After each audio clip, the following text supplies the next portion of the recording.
आपका प्यारा सा चैनल पीसीबी क्लब और मैं हूं आपकी प्यारी सी मैम सुमन मैम। तो आज हम लोग पढ़ेंगे रिवर्बरेशन के बारे में। अब रिवर्बरेशन है क्या? वही जो आपने इको पढ़ा था वही आपका रिवर्बरेशन है कि इसमें बहुत सारी इकोस हो जाती है।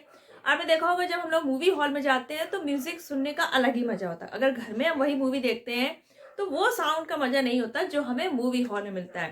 तो ये मजा मिलता क्यों है? क्योंकि देखो, जब हमारी साउंड होती है, अब बड़े बड़े हॉल होते हैं तो वहाँ पे जो वॉल्स होंगी, फ्लोर होगा, सीलिंग होगी, तो वहाँ से क्या होती है, साउंड हमारी रिफ्लेक्ट होती है और बहुत सारे इकोज पैदा होते हैं। यानी कि साउंड के बहुत सारे छोटे छोटे इकोज बने। अब सारे इकोज जो ओरिजिनल साउंड है, क्योंकि जो इको का टाइम होता है वो क्या होता है, स्मॉल होता है, तो वो ओरिजिनल साउंड के साथ मिल जाते हैं और जो हमारी साउंड है, म्यूजिक है, वो थोड़ा लॉन्गर टाइम तक मेंटेन रहता है। और इससे क्या होता है, हमें म्यूजिक का अलग ही मजा आता है, यानी कि उसको बूस्ट कर देता है, एक लाइफ प्रोड्यूस कर देता है। तो रिवर्बरेशन हम लोग क्या कह सकते हैं? The persistence of sound in a big hall. Persistence मतलब जो हमारी साउंड है उसका थोड़ा देर तक बना रहना, जो नॉर्मल टाइम है उससे थोड़ा ज्यादा देर तक वो साउंड बनी रहती है। Persistence of sound in a big hall due to repeated reflections from walls, ceilings and floor of the hall is called reverberation. जो हमारी साउंड है वो बिग हॉल में क्या होते हैं, रिफ्लेक्ट होती है। कहाँ से? वॉल से, सीलिंग से, फ्लोर से। और क्या प्रोड्यूस करती है वो? रिवर्बरेशन। अगर हमारी देखो रिवर्बरेशन ज्यादा देर तक अगर रहती है, इकोस अगर ज्यादा लॉन्गर टाइम तक बने रहते हैं, तो क्या होगी, अब एक साउंड चली रही है लंबे टाइम तक, दूसरी साउंड भी आ गई, वो भी कई इकोज हो गए, तो क्या होगी, जो हमारी साउंड होंगी सारी क्या हो जाएंगी, आपस में मिक्स हो जाएंगी, ब्लड हो जाएगी और हमें वो मजा नहीं आएगा।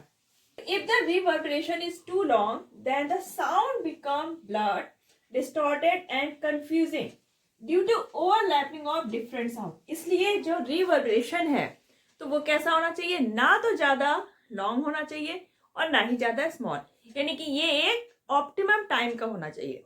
तो इसको हम लोग करते क्या है, जो हमारे मूवी हॉल है, कंसर्ट हॉल है, तो वहां पे रिवर्बरेशन को ऑप्टिमम रखने के लिए क्या करते हैं, कुछ टेक्निक्स हैं। आपने देखा होगा जो मूवी हॉल में क्या होता है, बड़े बड़े कुशन रखे होते हैं, जो उसकी वॉल्स होती है वहां पे क्या होता है, एक तरह से स्मूथ फाइबर टाइप से कोट कर दिया जाता है ताकि हमारी साउंड बहुत ज्यादा रिवर्बरेशन ना प्रोड्यूस करे। रिवर्बरेशन रोकने के लिए जो मेथड्स यूज होते हैं बड़े बड़े हॉल्स में, कंसर्ट्स में, तो क्या यूज करते हैं, जो पैनल्स होते हैं, जो पैनल है वो किससे बने होंगे, साउंड एब्जॉर्बिंग मटेरियल, जैसे लाइक कंप्रेस्ड फाइबर हो गया, फाइबर बोर्ड। तो ये वॉल्स और सीलिंग में ये कंप्रेस्ड फाइबर वहां पे लगा दिए जाते हैं। फ्लोर में क्या करते हैं, कारपेट्स बिछा दी जाती है।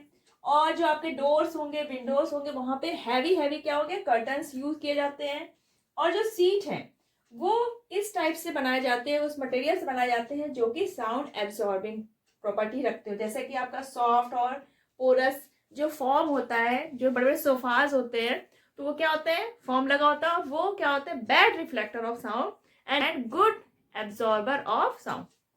तो ये सारी चीजें हम लोग यूज करते हैं एक्स्ट्रा रिवर्बरेशन को रोकने के लिए, और ताकि एक ऑप्टिमम लेवल का रिवर्बरेशन बनता रहे और हमें म्यूजिक का बढ़िया आनंद आता रहे। तो ये था आपका रिवर्बरेशन। बहुत ही सिंपल सा था, बहुत ही प्यारा सा छोटा सा था टॉपिक।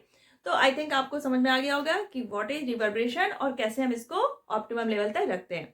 तो फिर मिलते हैं नेक्स्ट वीडियो में, और अगर आप चैनल पर नए हैं तो फटाफट पीसीबी क्लब सब्सक्राइब कर लीजिए। चलिए फिर अपना ख्याल रखिएगा, बाय बाय।